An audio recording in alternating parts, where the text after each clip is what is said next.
Hey guys welcome back to my channel my self Prachi and होने वाली C M Prachi. Guys आज हम लोग सफासी एक्ट का एकदम ईगल व्यू देखने वाले। गाइस मैं आपको बता दूं कि ये नोट्स है, ये नोट्स आपका अवेलेबल हो जाएंगे। डिस्क्रिप्शन बॉक्स में एक लिंक दी हुई है व्हाट्सएप ग्रुप की, आप वहाँ ज्वाइन कीजिए ग्रुप, वहाँ पर आपको सारे नोट्स मिल जाएंगे मेरे सारे वीडियोस के।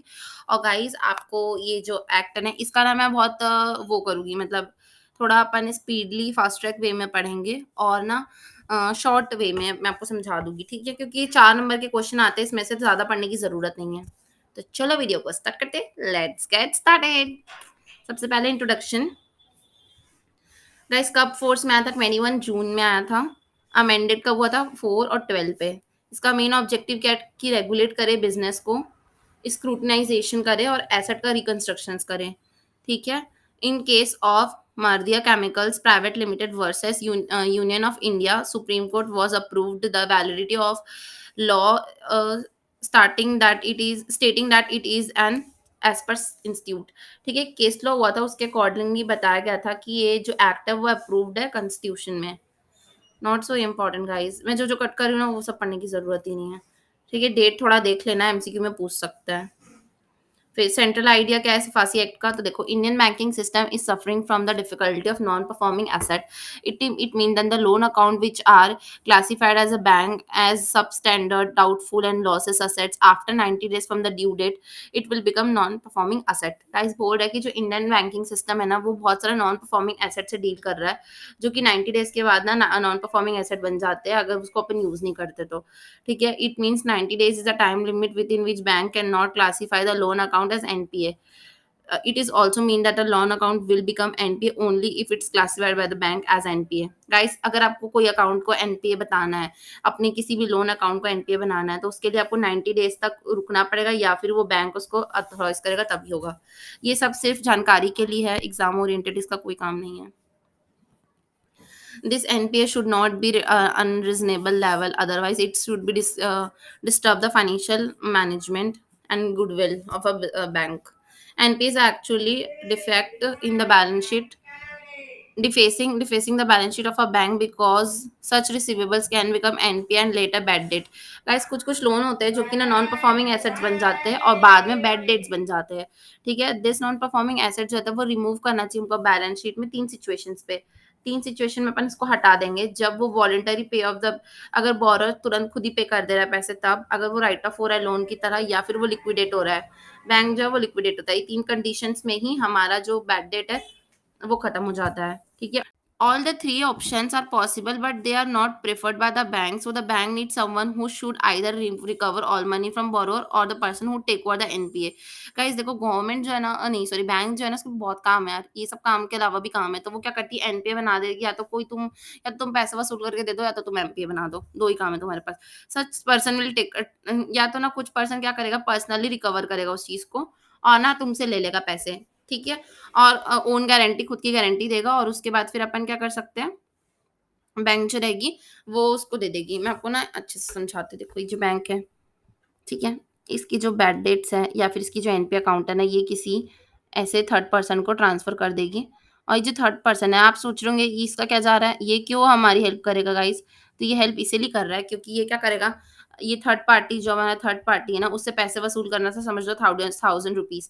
ठीक है, 1000 वहां से वसूल करेगा ना, तो यहाँ पर वो अपना कमीशन 200 काटेगा और 800 बैंक को दे देगा। बैंक भी खुश है क्योंकि उसका टाइम बच रहा है ना, इसलिए बैंक ही इंसान को अपॉइंट करेगी ताकि वो उसका एनपी अकाउंट से पैसे निकला सके। ठीक है गाइस, अब मैं आपको इसमें से समझाती हूँ जो लिखा है मटेरियल से।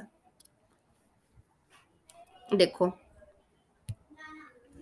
ये बता दी मैं। अब देखो, such person is actually purchasing the NPA in own risk. वो अपने रिस्क में एनपीए को खरीदेगा बैंक से और उसके बदले पे वो पर्सन जो रहेगा वो इशू करेगा डिबेंचर्स बैंक को। ठीक है, after the purchasing NPA, this person will contract borrower and borrower cannot refuse the liability। इसके बाद जो बैंक रहेगा ना वो एनपीए बेच दिया वो अदर पर्सन को, तो जो अदर पर्सन रहेगा ना वो थर्ड पार्टी को जाके बोलेगा कि तुम पैसे वापस करो बैंक के, और बैंक से पैसे मना करने के लिए वो इंसान मना नहीं कर सकता। ठीक है, this person can recover money as per the provisions of recovery debt. Recovery debt के हिसाब से वो पैसे वसूल कर लेगा उससे। बैंक एंड फाइनेंशियल इंस्टीट्यूट जो रहते हैं वो ऐसे पर्सन को रिकवरी एजेंट की तरह ले सकते हैं, मतलब अपॉइंट कर सकते हैं।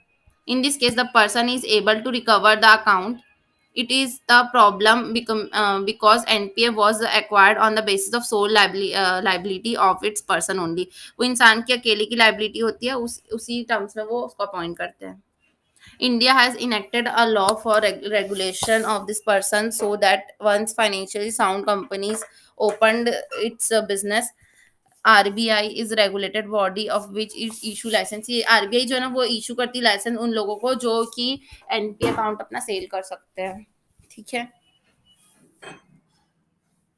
उसके बाद फिर मीनिंग बता रही हूँ मैं एसेट रिस्ट्रिक्शन का क्या मीनिंग होता है. तो देखो, bank and advances given by the bank are the financial assets होता है जो कि रिफ्लेक्ट होता है बैलेंस शीट में. Such receivables is become NPA creates the asset side. ठीक है. So that when the person acquire the NPA be either be given debenture or cash. ठीक है गाइस. सबसे पहले जो रिसीवेबल्स रहता है ना उस वो एनपीए बन जाता है. जब वो एनपीए बनता है तो वो एक असेट साइड चले जाता है. जैसे ही वो असेट साइड जाता है ना उसके बदले जब अपन इसको सेल करते हैं, एनपीए नाम का जो एसेट है उसको जब अपन सेल करेंगे ना तो वो उसके बदले में हम या तो डिबेंचर ले लेंगे या तो कैश ले लेंगे. ठीक है. उसके बाद जो asset side become the cash and clean and reconstructed. और फिर उसके बाद वो जो जगह है वो क्लीन और रिकंस्ट्रक्टेड हो जाएगी. आई होप गाइस आप लोग को समझ में आ रहा होगा. मैं बहुत ज़्यादा कोशिश कर रही हूँ आप लोग को समझाने की. आ रहा है ना? प्लीज़ कमेंट करके मुझे बताइए कि आपको कहाँ पर समझ में नहीं आया. अगर कोई पॉइंट नहीं आता तो मुझसे पूछ सकते हो डाउट. मैं पक्का रिप्लाई करूँगी. अगर आप नहीं पूछोगे तो आपका ही लॉस है. पूछ लेना. ठीक है. अगर नहीं समझ में आता होगा तो. ठीक है. Meaning of scrutinization. ठीक है. Securitization. Meaning of securitization. Person who acquire NPA also issue debenture either to the bank directly or to some specific investors. ठीक है. जो पर्सन एक्वायर कर रहा है एनपीए को, जो खरीद रहा है एनपीए को, वो क्या करेगा? इशू करेगा डिबेंचर्स. ठीक है. या तो बैंक से डायरेक्टली कर लेगा या तो इन्वेस्टर से कर लेगा. If debentures are issued directly to the bank, अगर वो डायरेक्टली बैंक को करता है तो फिर कोई भी कैश इन्वॉल्व नहीं होता उसमें, और जो एनपीए है वो कन्वर्ट हो जाता है इनटू डिबेंचर सिक्योरिटी और उसको बोलते हैं सिक्योरिटाइजेशन. इसका ऊपर शॉर्ट नोट आता है एग्जाम में, इसलिए पढ़ा रही हूँ.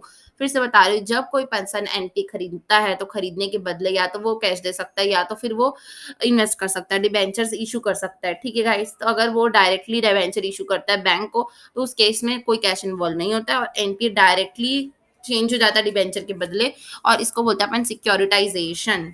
ई debenture are issue to investor. अगर इन्वेस्टर को इशू करते हैं अपन तो फिर उसके लिए अपन को मनी अरेंज करना पड़ता है. तो use to purchase NPA, so again debenture are used. फिर उस समय अपन एनपीए को रिमूव करने के लिए फिर से डिबेंचर को यूज करते हैं और उसको बोलते हैं सिक्योरिटाइजेशन. सेम है दोनों में. इसमें गवर्नमेंट है, इसमें इन्वेस्टर है, बाकी पूरी कहानी सेम है. कितना इंटरेस्टिंग एक्ट है ना गाइस. मुझे तो बहुत ज्यादा इंटरेस्टिंग लगता है ना. मजा आ जाता है पढ़ने में एकदम. अगर बोलते हैं ना कि पढ़ने में मजा है तो मुझे तो यही लगता है बिल्कुल. आई होप आप लोग को भी ये मजा मैं ट्रांसफर कर पा रही होगी. ठीक है. अब मीनिंग देख लेते हैं अपन. इन्फोर्समेंट ऑफ सिक्योरिटी इंटरेस्ट क्या होता है. तो देखो guys, when the NPA is acquired by such person he also become entitled to required pledge goods or mortgage property. The borrower of the bank automatically become borrowers of the person, so it will always that the such person will keep security with himself. This is called enforcement of security interest. guys इसका ये मतलब है कि जब जब NPA acquire कर ले किसी इंसान ने, समझ लो मैं, ठीक है, मैं हूँ और मैंने क्या क्या एक्वायर किया एनपीए, मेरे को एनपीए मिल गया है. तो मैं जब थर्ड पर्सन के पास जाऊंगी मांगने के लिए कि चल पैसे निकाल, चल चल चुपचाप दे, बैंक को पैसे नहीं देगा, इतना बड़ा हो गया है, ऐसा करके मैं निकलाऊंगी उससे पैसे. ठीक है. तो उस केस में जो बोरोअर रहेगा, जो बैंक का बोरोअर था वो हमारा बोरोअर बन जाएगा उस केस पे. और फिर keep security with himself and, रुको, हाँ, the borrower of a bank automatically become borrower of such person, so it will obvious that the person will keep security with himself. ठीक है. तो इसीलिए ना वो क्या करेगा, अपने साथ सिक्योरिटी लेके चलेगा और इससे पैसे मांगने जब जाएगा तो. और उसी को बोलते हैं अपन इन्फोर्समेंट ऑफ सिक्योरिटी इंटरेस्ट. ठीक है guys. Security in terms of इंसान भी हो सकता है, सिक्योरिटी इन टर्म्स ऑफ कुछ डॉक्यूमेंट्स भी हो सकता है. ठीक है. अब मीनिंग ऑफ बोरोअर. बोरोअर का मतलब क्या होता है? Any person who has taken financial assistant from bank. Bank से जो कोई भी असिस्टेंट लिया, जैसे कि लोन बोलते हैं अपन, तो उसको बोलते हैं अपन बोरोअर. जो इंसान लिए रहता है लोन उसको बोलते हैं borrower. It includes the person who has guaranteed. अगर कोई गारंटी दिया लोन को, वो मॉर्गेज या प्लेज किया हुआ है वो. Borrower of a bank financial institute become the borrower of a company acquired NPA. ठीक है. अब एसआरसी क्या होता है गाइस, इसका फुल फॉर्म भी आया है एग्जाम में। एसआरसी का मतलब होता है सिक्योरिटाइजेशन एंड रिकंस्ट्रक्शन कंपनी, और एआरसी का मतलब होता है असेट रिकंस्ट्रक्शन कंपनी। ठीक है, this is a company register under the company law के अंदर ही कंपनी रजिस्टर है, और लाइसेंस इसको आरबीआई ने दिया है परफॉर्म करने के लिए। ठीक है, ऑन एमपीए फ्रॉम बिजनेस से परफॉर्म करने के लिए। ठीक है, और फाइनेंशियल इंस्टीट्यूट से कर सकते हैं, और ये लोग अपना डिबेंचर इशू कर देते हैं उनको। ठीक है। मीनिंग क्या होता है, डिफ़ॉल्ट का मतलब क्या होता है गाइस? डिफ़ॉल्ट का मतलब होता है कि जो कि बैंक के द्वारा डिफ़ॉल्टर घोषित कर दिया जाता है। ये 2 कंडीशन में होता है, जब अपन पेमेंट नहीं करते एनपीए का, और जब इन case of demand notice 90 days, अगर अपन डिमांड नोटिस भेजें 90 डेज़ के बाद कि प्लीज़ पैसा वापस कर दो, और वो एक्सपायर होने के बाद भी आपने कुछ रिप्लाई नहीं किया, तो फिर मान लिया जाता है कि आप डिफ़ॉल्टर हो। It means bank will have to wait for at least 90 days. NPA बनाने के लिए कम से कम 90 डेज़ का आपको वेट करना पड़ेगा, और उसके बाद आप इश्यू करोगे एक डिमांड नोटिस। ठीक है, डिमांड नोटिस इश्यू करते हैं अपन 90 डेज़ के अंदर। Before the defaulter, if the bank does not declare the default, it will simply classify its loan account as NPA. अगर वो डिफॉल्टर नहीं घोषित करना चाहता तो वो एनपीए सीधा सीधा कर देगा उस अकाउंट को। ठीक है, issue another demand notice after the classification, और क्लासिफिकेशन के बाद एक नोटिस इशू करनी पड़ती है। In case non payment even after the notice, bank declare it default without waiting for any number of days, और उसके एनपीए की नोटिस के बाद भी अगर तुम नहीं दे रहे हो पैसे वापस, तो हम मान लेंगे कि तुम डिफॉल्टर हो, और तुमको डिफॉल्टर की कैटेगरी में डाल देंगे। फाइनेंशियल एसेट्स का क्या मतलब होता है गाइस? सिक्योर या unsecure receivables, receivable depending of immovable property, movable property, interest of security. ठीक है, एग्जिस्टिंग फ्यूचर कंडीशन में कोई कंटिजेंट है तो, या फिर कोई फाइनेंशियल असिस्टेंस जैसे कि loan. Registration of SRC and ARC.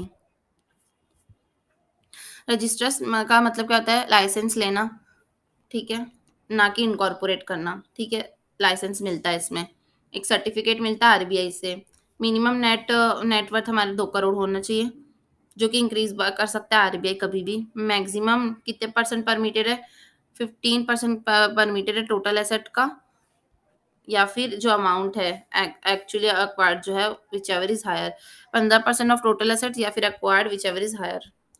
Different amount can be preferred by different company, अलग अलग अमाउंट प्रेफर करता है अलग अलग company. After registration will have to take prior approval of RBI from following matters. RBI के लिए अपन को prior approval लेना पड़ता है, जैसे कि change of name, change of RO, substantial change in management. ठीक है, condition of registration, there are no losses in 3 year, 3 साल में कोई भी लॉसेस नहीं होना चाहिए। उसके पास एबिलिटी टू रिकवर होना चाहिए। Payment to debenture holder. ठीक है, debenture holder in the sense bank. ठीक है, फिर जो डायरेक्टर रहेगा वो must be professionally qualified in finance. ठीक है, मैक्सिमम डायरेक्टर जो रहेंगे अपॉइंट करेंगे एनी पीरियड में, वो स्पॉन्सर स्पॉन्सर भी कर सकते हैं। शुड नॉट मोर देन 50%, 50% से ज़्यादा नहीं होने चाहिए। उसके फिर sponsor company can not hold company, ये जो स्पॉन्सर कंपनी है वो होल्ड नहीं कर सकती, और कैन नॉट बी डायरेक्ट या इनडायरेक्ट कंट्रोल भी नहीं कर सकती। Director should not be convicted by moral turpitude, moral turpitude में डायरेक्टर नहीं जाने चाहिए। ठीक है, और फिर position is fulfil requirement norms of RBI. ठीक है, नॉट सो इम्पोर्टेंट गाइस, इतना इंपॉर्टेंट नहीं है। कैंसिल कैसे होगा रजिस्ट्रेशन? बस जानकारी होना चाहिए, फटाफट एक बार पढ़ लेंगे ना तो एग्जाम में याद आएगा। अच्छा, सफासी एक्ट क्या होता है, ऐसा होना चाहिए, उसके बारे में लिख सके। ठीक है, कैंसिलेशन कैसे करते हैं रजिस्ट्रेशन? तो गाइस, आरबीआई जो रहती है वो कैंसिल कर सकती है लाइसेंस एक अपॉर्चुनिटी ऑफ बीइंग हर्ड देके। कैंसिल जब करेगी तो कुछ कुछ फॉलोइंग रीजन होगा जिसकी वजह से वो कैंसिल करेगी, जैसे कि अपन स्टॉप कर दिए अपना बिजनेस, हम लोग अपनी कंडीशन फुलफिल नहीं कर पा रहे हैं, हम आरबीआई की डायरेक्शन फॉलो नहीं कर रहे हैं, हम लोग अकाउंट मेंटेन नहीं कर रहे हैं, अपन स्पेशल डॉक्यूमेंट नहीं बना रहे हैं, अपन अप्रूवल जो आरबीआई से लिए थे वो चेंज हो गया मैनेजमेंट में, जिस बेसिस पे उसने दिया था अप्रूवल वही नहीं रहा। ठीक है, इस मर्ज be noted that the license will not be revoked just because RBI approval is not taken. अगर अप्रूवल नहीं लेंगे तो आप उसके लाइसेंस को रिवोक नहीं कर सकते।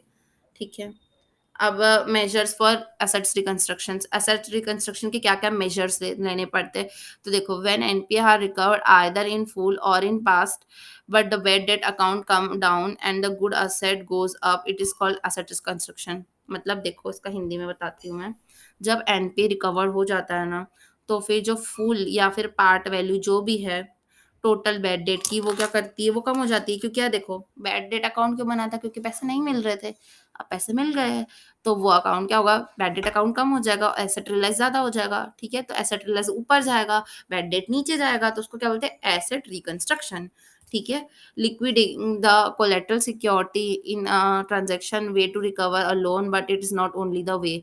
कभी कभी क्या होता है, हमारे पास कोलेटरल सिक्योरिटी होती है, अपन उसको बेच देते हैं और बेच के पैसे निकाल लेते हैं, बट गाइज ये एकमात्र रास्ता नहीं है, ठीक है। इसके अलावा कुछ रास्ते, जैसे कि change in management of a borrow business, अगर हम लोग उसके बिजनेस को ले सकते हैं ना, अगर कोलेटरल का बिजनेस है, तो फिर अपन क्या करेंगे, उसके बिजनेस के मैनेजमेंट को चेंज कर सकते हैं, हम उसके बिजनेस के मैनेजमेंट को टेक ओवर कर सकते हैं, अपन उसके बिजनेस को सेल या लीज कर सकते हैं, अपन उसके बिजनेस को रीशेड्यूल कर सकते हैं। Enforceable security interest detail refer to separate heading, settlement of a dues, उसके ड्यूज को सेटल करके निकाल सकते हैं पैसे, उसके एसेट्स को अपने पोजेशन में लेके मॉर्गेज कर सकते हैं, कन्वर्ट कर सकते हैं उसके लोन को शेयर्स में, ठीक है। अब अदर फंक्शंस, और क्या क्या फंक्शंस है हमारे, तो हमको सबसे पहले आरबीआई की अप्रूवल लेनी पड़ती है, उसके बाद अदर काम कर सकते हैं अपन, ठीक है। However the RBI approval is not required for, कुछ कुछ फंक्शन के लिए आरबीआई की अप्रूवल नहीं चाहिए, जैसे कि हम लोग रिकवरी एजेंट की तरह काम करते हैं, हमारा तो काम ही यही है, तो हम वो कर सकते हैं, हम लोग मैनेज कर सकते हैं असेट्स को, और हम लोग लिक्विडेट कर सकते हैं अगर ट्रिब्यूनल से ऑर्डर मिल जाए तो, ठीक है। अब बहुत ज्यादा इंपॉर्टेंट पॉइंट एक और बात बता देती हूँ, आरबीआई की अप्रूवल कब कब नहीं चाहिए, अगर रिकवरी करना है तो, मैनेज करना है सेट को तब, या फिर लिक्विडेट करना है बिजनेस को अगर आरबीआई ट्रिब्यूनल का ऑर्डर आ गया तो। अब अपन देख लेते हैं resolution of dispute. There can be various dispute among the bank financial institute, बहुत सारे टाइप की प्रॉब्लम होती है उनको, ठीक है। डिस्प्यूट जो सेटल होता है वो एक अलग एक्ट है, ठीक है। No no arbitration agreement was present between the parties, कब अभी ना कोई आर्बिट्रेशन नहीं है, मतलब शांति से बैठ के बातचीत वाला काम नहीं कर सकते अपन, ठीक है। Dispute includes the borrower is not covered in restrictions and can take court or tribunal by borrowers, ठीक है। डिस्प्यूट जो है ना, वो ये भी इंक्लूड करती है कि जो बोरोअर है वो कवर नहीं है रिस्ट्रिक्शन से, तो फिर वो कोर्ट भी जा सकता है, ठीक है, ट्रिब्यूनल के पास भी जा सकता है। तो manner and effect to take over means, कैसे अपन टेक ओवर कर सकते हैं मैनेजमेंट, ठीक है। तो it means take over of management by bank or CRC. देखो ये कौन है, बैंक तो जिसका जिसका पैसा लगा हुआ है दूसरे के बिजनेस, मतलब जो बैंक है जो लोन दी है, गिवन, और ये लोग वो है जो रिकवरी एजेंट है, ठीक है।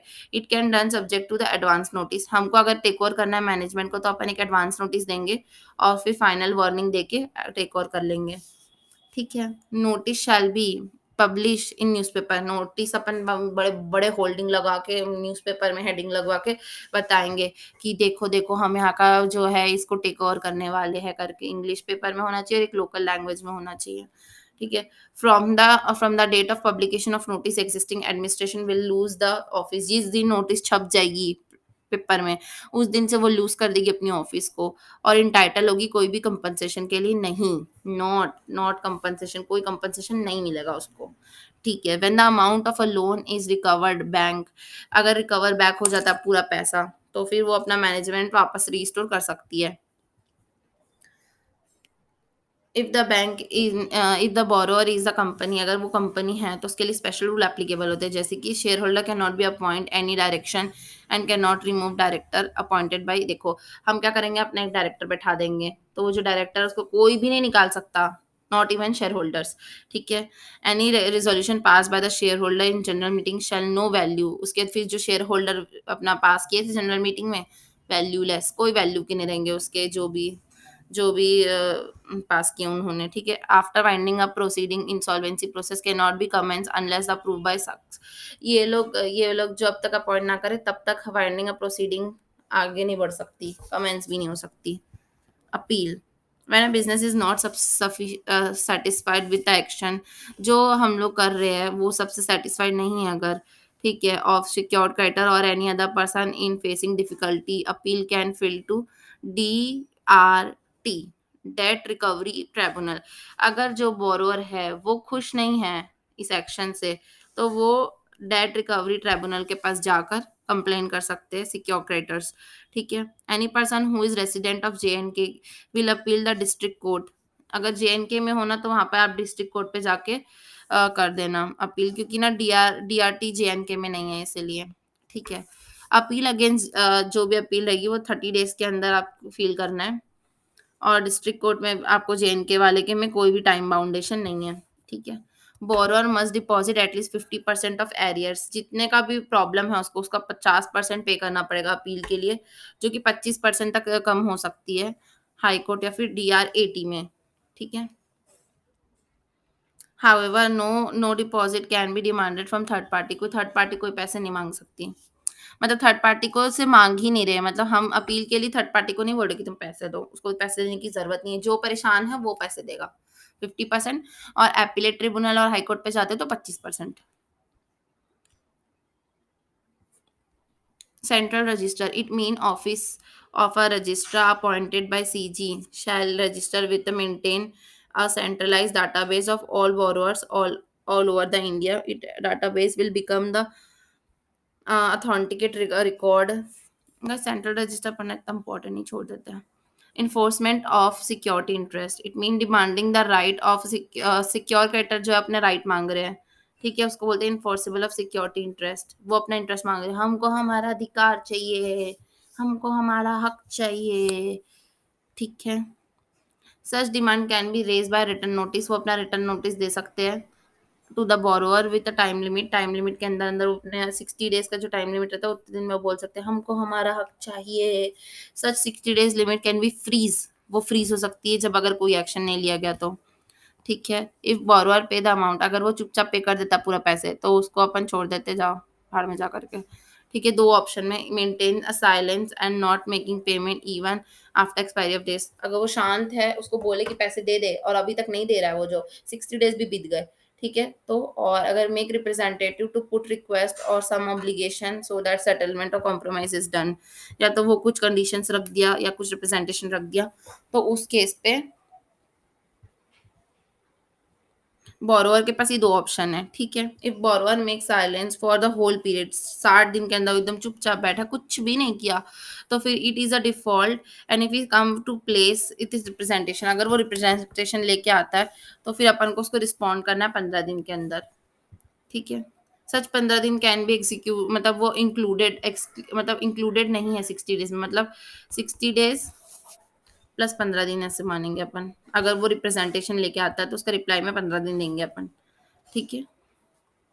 ये देखो एक चार्ट की तरह समझाएगा, मैं समझा देती हूँ। देखो यहाँ पे नोटिस दिए बोरोअर को, 20 दिन के अंदर वो क्या किया, रिप्रेजेंटेशन दे दिया अपनी, तो यहाँ से लेके 15 दिन तक चलेगा ये काम। और उसके बाद अभी तो कितने दिन हुआ था हमारा, 20 ही दिन हुआ था ना, तो यहाँ से 20 दिन हुआ था, तो अब हमारे पास 40 दिन और है, यहाँ से लेके यहाँ तक 40 दिन और है हमारे पास, ठीक है। ये 15 दिन अलग से, मतलब टोटल डेज देखो तो कितना हुआ, 60 + 15। आई होप आप लोग को समझ में आया होगा। After default necessary action shall be taken, उसके बाद अपन नेसेसरी एक्शन लेते हैं। क्या क्या एक्शन लेते हैं मैम, तो फिर मैं बता देती हूँ। देखो हम लोग पोजेशन ले लेंगे उसके एसेट्स का, including the right to transfer or lease, हम लोग ले लेंगे उसका एसेट और उसको बोलेंगे हम बेच भी सकते हैं, हम रख भी सकते हैं, हमारा जो मन करेगा वो करेंगे। हम उसके मैनेजमेंट का टेक ओवर कर लेंगे, हम अपॉइंट कर देंगे हमारा कोई मैनेजर ताकि वो ध्यान रखे बोरोवर का, ठीक है। हम क्या करेंगे अपनी प्रोसीडिंग को, मनी शैल बी डेप्टर और बोरोवर टू रिकवर, प्लेज कर सकते हैं, मॉर्गेज कर सकते हैं, ठीक है। उसके बाद फिर rules, notice to be given by borrower must be specify the asset shall be acquired, अगर नोटिस देंगे ना उसमें तो बताएंगे कि कौन सा एसेट को हम एक्वायर करने वाले हैं।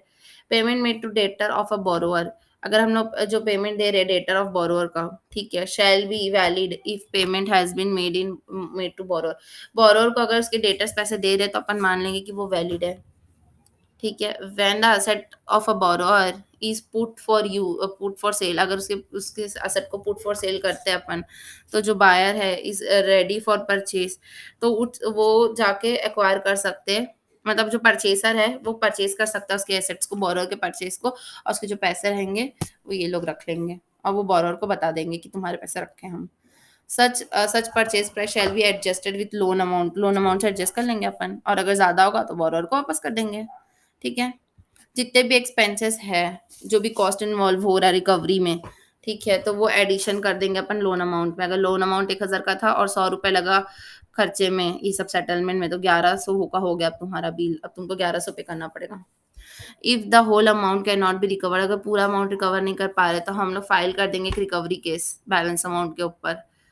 In case of system of financing, there is a group of secured creditors, bankers. Any decision made by them shall taken 60% voting. सारे लोग जितने लोग भी उससे परेशान है उनका जो वेटेज है वो 60% का रहेगा.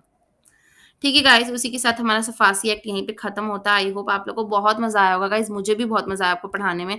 सफासी एक्ट एक बहुत ज्यादा इंटरेस्टिंग एक्ट था, बहुत मजा आया पढ़ के. आई होप आप लोग को भी अच्छा लगता है मेरे साथ पढ़ना, और अगर आप लोग को अच्छा लगता है पढ़ना तो गाइस मेरे चैनल में हर चैप्टर फाइनल का लॉ से रिलेटेड तो मैंने डाला ही है. इलाइट लॉज के सारे ज्यादा है नहीं यूट्यूब पे, मैंने सोचा कि मैं आपको फ्री में प्रोवाइड करूँ. गाइस प्लीज जाके आपको सबको देखे, do watch, do subscribe my channel. Thank you so much for watching this video. I hope आप लोग को वीडियो अच्छी लगती होगी, और अगर आपको अच्छी लगती तो गाइस मुझे बताओ ना कमेंट करके प्लीज. ठीक है गाइस, पढ़ते रहिए. Bye bye.